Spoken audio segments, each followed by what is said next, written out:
Hello everyone and welcome back. So now that we've taken a look at Simplex 2D noise, it is time for us to move into the world of 3D. So Lee's going to kick things off in this video with some theory for Simplex 3D noise. Right. With 3D noise, it's basically 2D noise, but in third dimension, You don't obviously. But say.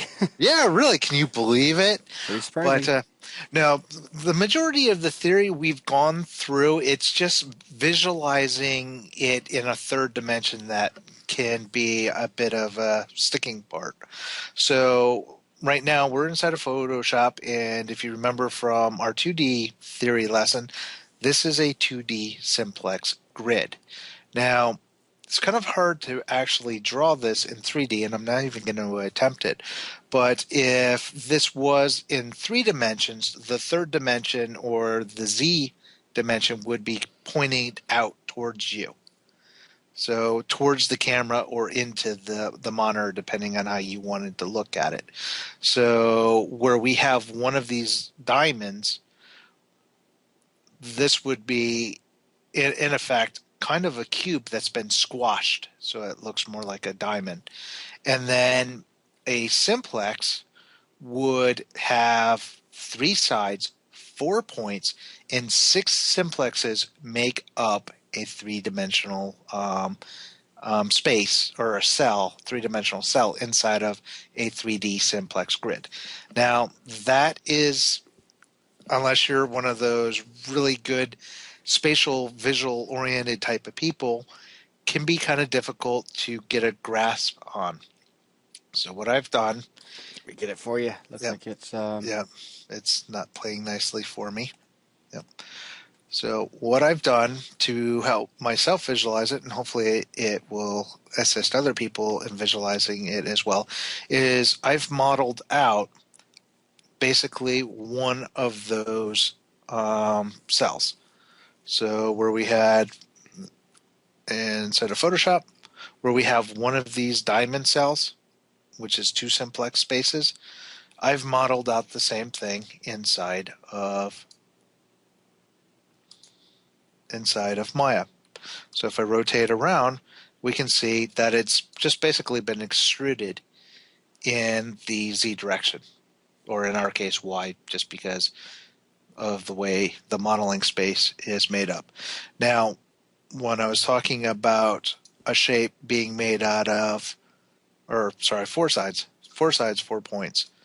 I've been saying 3 all along, haven't I? yes, that's why I said the other day I just didn't understand. But continue. Yeah, but this would be a single simplex, as well as this one being a simplex. So I've animated it. So if I break this thing apart and zoom out and rotate around, we can see the 6 simplexes that make up our, in effect, a unit cube that's been squashed. So each one of these is a skewed tetrahedron, and these are our 6 simplexes. So if we put it back together,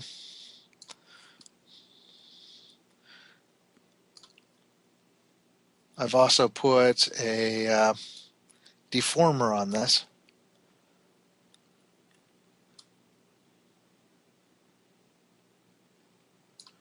So we can kind of demonstrate what would happen if we scale this. So if we move it back into position, or just like in the simplex where we start skewing things to make them square, it's pretty much the same thing that we're going to be doing with this. We're going to take our simplex, our 6 simplexes, and skewing them in such a way that we end up with a unit square. Now this won't be perfect because I'm just kind of hand pulling the lattice points.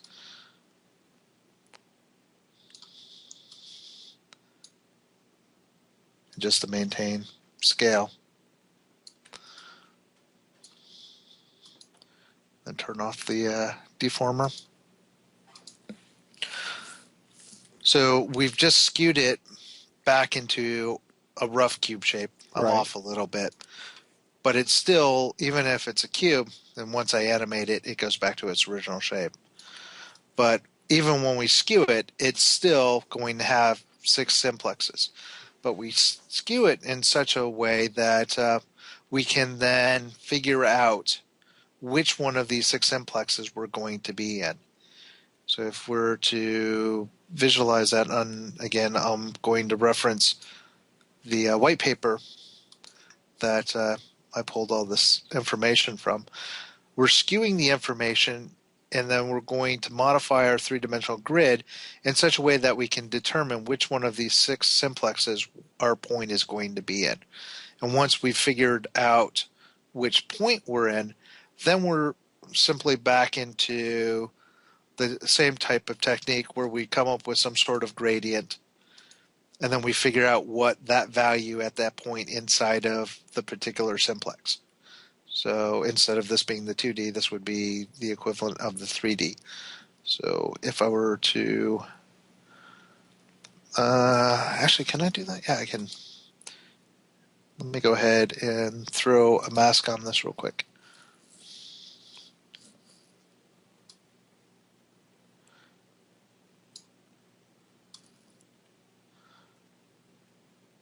Just to hide some stuff out.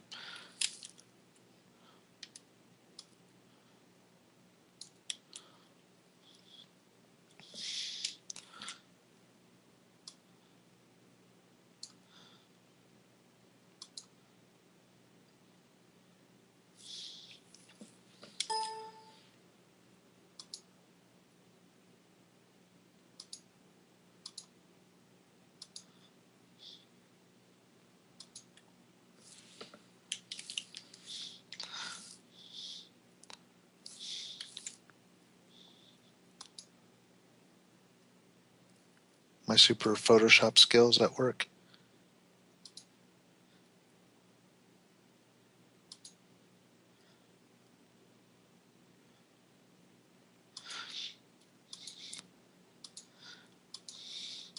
This will take a little bit of imagination, but this is almost like a 3D cube. I don't know if you can visualize it, but this would be the back face of the cube. This would be the front face. This would be the left face, and this would be the right face. This part here would be the top, and that would be the bottom. We're just skewing it in such a way that we can determine which one of these simplexes the point would be in. Mm-hmm. So in this case, our point would be in this simplex marked with our gradients. And we just pick our random direction and our vector from each one of these points to our point inside of that simplex, do our little curve calculation to determine the gradient, and sample that contribution for each of the points. But because it's three-dimensional, we'll actually have a fourth point that'll contribute to it as well. Because what we're doing is, if we go back into Maya,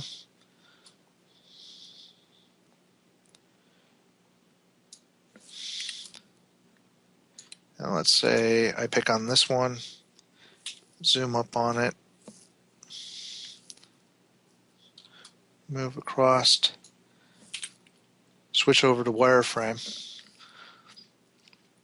We're inside of one simplex, and then we need to just figure out what point we are inside of it. So if I were to take, say, a sphere,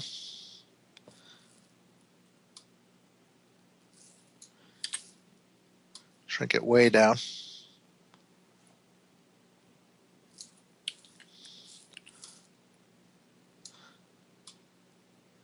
I'm probably getting You could just curve snap it or point snap it just to kind of get you there a little bit quicker. close, yeah. You're constrained. There you go. Just click the center box in it. You're still constrained. And There you go. it's fighting me. Can you do the mouse middle mouse button? It's not picking it up for me. Now you've deselected it. Hang on.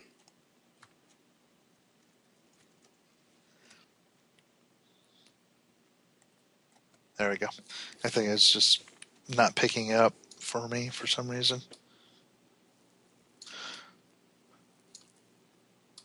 But basically, if we had a point inside of our simplex somewhere, what we're doing is we're determining where inside or which of the simplex we're in. We've determined that this is our simplex right here. Then we're determining its distance from, or its vector from each of the corners, and each one of these points gets its own random gradient vector based off of those 12 vectors that we have in our table, and it does a dot product between those, and we end up with some sort of noise value at the end after we average or we do the contributions from each of the 4 points, and then we get our number. That is basically the essence of Simplex 3D. Okay.